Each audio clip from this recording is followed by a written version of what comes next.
मेरे आत्मीय मित्रों, मैंने कल पॉलिटी की एक न्यू सीरीज स्टार्ट की है, जिसमें पिछले दिन मैंने पढ़ा था फंडामेंटल राइट्स का इंट्रोडक्शन, और आज हम पढ़ेंगे उसका नेक्स्ट सीरीज यानी पार्ट 2, जिसमें हम पढ़ेंगे फीचर्स ऑफ फंडामेंटल राइट्स। ठीक है, तो स्टार्ट करते हैं।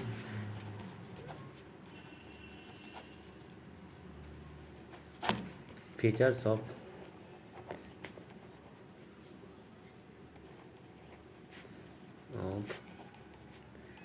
FRS।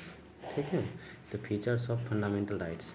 तो देखिए इसमें क्या है ना कि फीचर्स ऑफ फंडामेंटल राइट्स में हम देखेंगे तो इसमें क्या करता है ना कि इंश्योर करता है, ठीक है, fundamental rights guaranteed by the constitutions are characteristics by the following. ठीक है, इसका निम्नलिखित कैरेक्टरिस्टिक्स हैं, तो चलिए देख लेते हैं।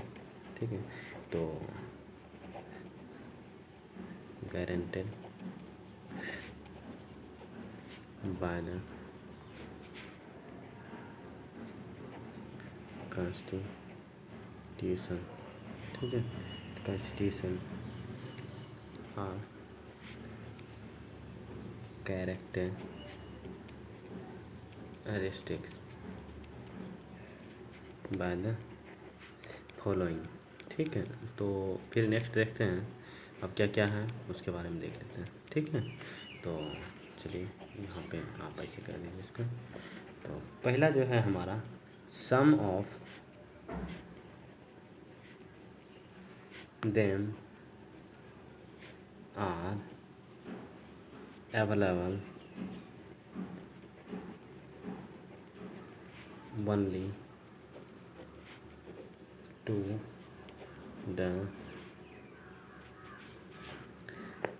citizens while others are available to all persons whether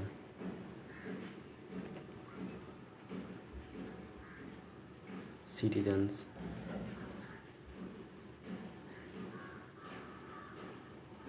foreigners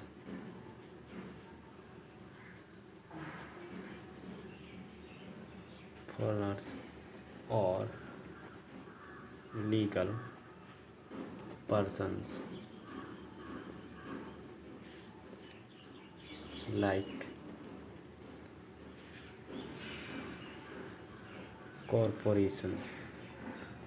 corporations और कंपनीज। तो इसमें कहा गया पहला जो है some of them are available only to the citizens while others are available to all persons whether citizens foreigner और legal persons like corporations और कंपनीज। इसका ये कहने का अर्थ है कि फंडामेंटल राइट्स सबके लिए इक्वल नहीं है, कुछ जो है यहाँ के सिटीजन्स के लिए स्पेशल है, ठीक है, और कुछ जो है फॉरेनर के लिए है। ठीक है, जो फॉरेनर के लिए सब जो सिटीजन फॉरेनर के लिए कुछ ऐसा राइट्स दिया गया है जो कि यहाँ के जो इंडियन सिटीजन्स है उसके लिए भी है, लेकिन यहाँ के सिटीजन्स के लिए कुछ स्पेशल प्रोविज़न किया गया है। ठीक है, कुछ फंडामेंटल राइट्स ऐसा भी है। ठीक है, तो यही इसमें कहा जाता है। और सेकेंड जो है हमारा, तो ये सेकेंड जो है कहता है they are not absolute but qualified. ठीक है, तो कहने का अर्थ कि they are not absolute but qualified. तो इसका देखते हैं, the state can impose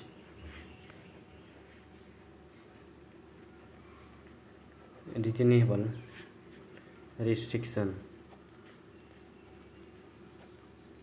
restrictions on them.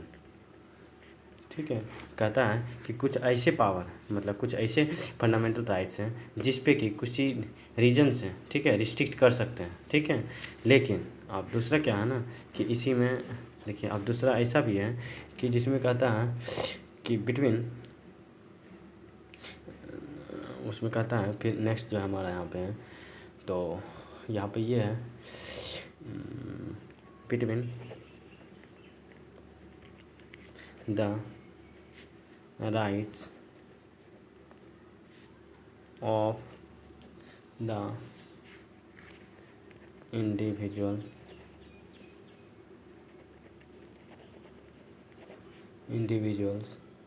And society.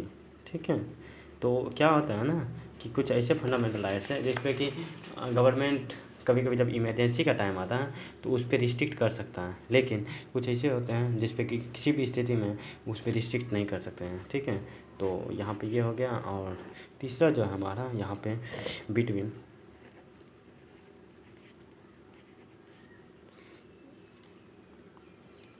Individual liberty and social control. ठीक है, मतलब किसी भी स्थिति में फंडामेंटल राइट्स में एक राइट टू लाइफ है। ठीक है, और पर्सनल लिबर्टी है। ठीक है, आर्टिकल 21 में, जो कि हम नेक्स्ट में पढ़ेंगे, जब विस्तार से इसको पढ़ेंगे हम, तो वहाँ पे हम देखेंगे पर्सनल लाइफ एंड लिबर्टी। ठीक है, right to personal life and liberty article 21, तो वो कभी नहीं सस्पेंड होता है। ठीक है, तो इसी के बारे में यहाँ पे बताया गया है। तो अब देखिए नेक्स्ट जो हमारा है यहाँ पे, तो नेक्स्ट हमारा हो गया थर्ड होगा। ठीक है, तो थर्ड जो है हमारा यहाँ पे मेंशंस है, कहता है some of them are negative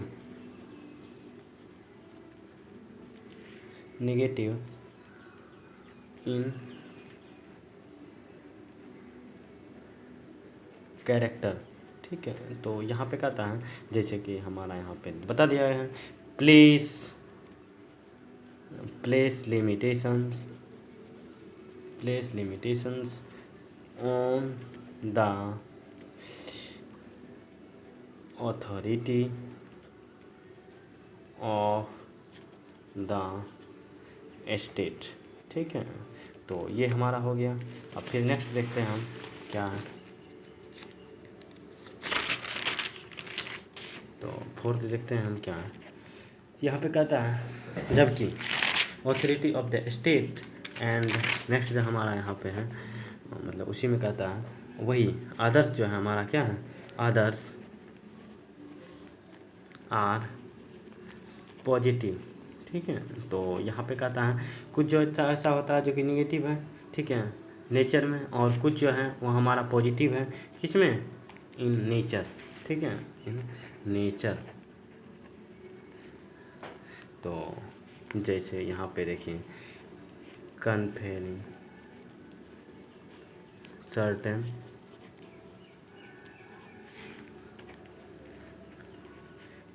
privileges on the persons। तो अब नेक्स्ट देखते हैं क्या है।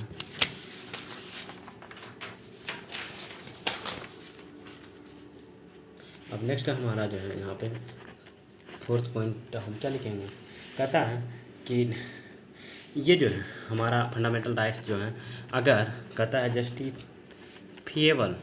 Justifiable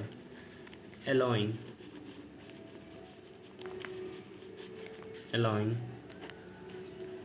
persons to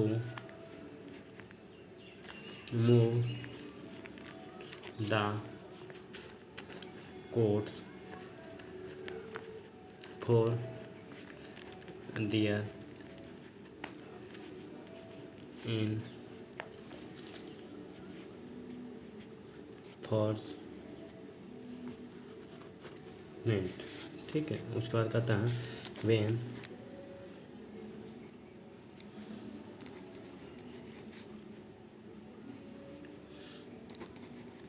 they are violated। ठीक है, तो यहाँ पे ये कहने का अर्थ है कि यदि फंडामेंटल राइट्स कहता है ये जस्टिफिएबल है, allowing person to move the courts for their enforcement when they are violated. कहता है कि यदि फंडामेंटल राइट्स का किसी तरह से वायलेशंस होता है तो जिस पर्सनस का क्या कहते हैं ना कि वायलेट होता है फंडामेंटल राइट्स, वो सुप्रीम कोर्ट या किसी भी कोर्ट जा सकता है। ठीक है, यही चीज़ कह रहा है। कहता है कि यदि मान लिया जाए कोर्ट्स हमारा क्या है कि कोर्ट्स मतलब कि इस चीज़ को नहीं ले रहा है एक्शंस में, तो उस स्थिति में क्या कर सकता है, तो सुप्रीम कोर्ट, ठीक है, जो सबसे ज़्यादा मतलब उच्च न्यायालय, सर्वोच्च न्यायालय जिसको बोलते हैं हम, ठीक है, तो सर्वोच्च न्यायालय इस चीज़ का गारंटी देता है कि किसी भी पर्सन्स का फंडामेंटल राइट्स का वायलेशंस नहीं होगा। तो वही नेक्स्ट है, तो कहता है डिफेंडेड एंड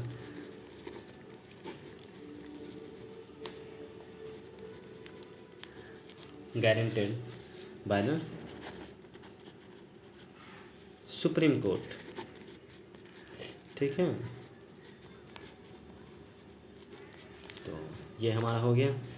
तो ये था हमारा आज का फीचर्स ऑफ फंडामेंटल राइट्स। देखिए फर्स्ट में हम क्या पढ़ें कि ये जो है इसका क्या क्या करेक्टरिस्टिक, उसके बाद करके मतलब फंडामेंटल राइट्स में हम देखें some of them are available only to the citizens while others are available to, मतलब कि कुछ ऐसा फंडामेंटल राइट्स हैं जो कि यहाँ के सिटीजन्स के लिए स्पेशल हैं, कुछ क्या है ना कि फॉरेनर और सिटीजन्स के लिए। अब स्वाभाविक है कि आप जरा सोचिए, यदि यहाँ के हम सिटीजन्स हैं तो वो हमारे पास ये भी राइट्स है ना कि जो फॉरेनर के पास राइट्स होगा वो हमारे पास भी राइट्स होगा, क्योंकि हम यहाँ के पर्सनल मेंबर हैं। ठीक है, उसके बाद नेक्स्ट है कि हमारा they are not absolute qualified. कहता है कि ये मतलब कुछ ऐसा है जिस पे कि इमरजेंसी के टाइम पे रिस्ट्रिक्शंस लग सकता है। ठीक है, कुछ ऐसा है जिस पे कि रिस्ट्रिक्शंस नहीं लग सकता है। उसको आगे करके कहता है कि कुछ ऐसा फंडामेंटल राइट्स हैं जैसे कि पर्सनल लाइफ टू लिबर्टी, तो ये सब पे क्या करता है मतलब किसी भी स्थिति में गवर्नमेंट कंट्रोल नहीं कर सकता है। ठीक है, उसके बाद नेक्स्ट हम देखें क्या चीज़ कि मतलब ये प्लेस टू लिमिटेशंस ऑथोरिटी, ये फंडामेंटल राइट्स में क्या करते हैं उसको कि ऑथोरिटी प्रोवाइड करता है। तो फिर नेक्स्ट हम क्या पढ़ें, तो यहाँ पे नेक्स्ट देखिए हम नेक्स्ट जो हमारा स्टेप था, कहता है कि पॉजिटिव और निगेटिव दोनों होता है। फंडामेंटल राइट्स जो हैं ये प्रिविलेज देता है पॉजिटिव और निगेटिव दोनों टाइप का। ठीक है, उसके बाद कहता है जस्टिसेबल अनॉलिंग, मतलब कहने का अलाउइंग, ये मतलब कहने का ये अर्थ है कि अगर किसी भी पर्सन्स का फंडामेंटल राइट्स का वायलेशंस होता है तो वो कोर्ट जा सकता है। ठीक है, कोर्ट जा सकता है, और कोर्ट जाएगा मे भी अगर सपोज कीजिए कि कोई भी आप कोर्ट जाते हैं, इलाहाबाद कोर्ट या पटना हाई कोर्ट, ठीक है, तो उस स्थिति में यदि कोर्ट इस चीज़ को नहीं मानता है, ठीक है, आपके फंडामेंटल राइट्स के आपका फंडामेंटल राइट्स का वायलेशंस होने के बावजूद भी वो आपका प्रोटेक्ट नहीं करता है, तो आपको सुप्रीम कोर्ट क्या करता है, इस चीज़ के लिए गारंटी प्रोवाइड करता है कि आपको आपका डिफेंड होगा, आपके फंडामेंटल राइट्स का डिफेंड होगा। थैंक यू, फिर मिलते हैं अगले वीडियो में। तब तक के लिए आप अपना ख्याल रखिए, अपने परिवार का ख्याल रखिए। थैंक यू, और यदि वीडियो पसंद आता है तो आप लाइक करें और सब्सक्राइब कर लें रेगुलर अपडेट के लिए। फिर मिलते हैं अगले सीरीज में। Thank you.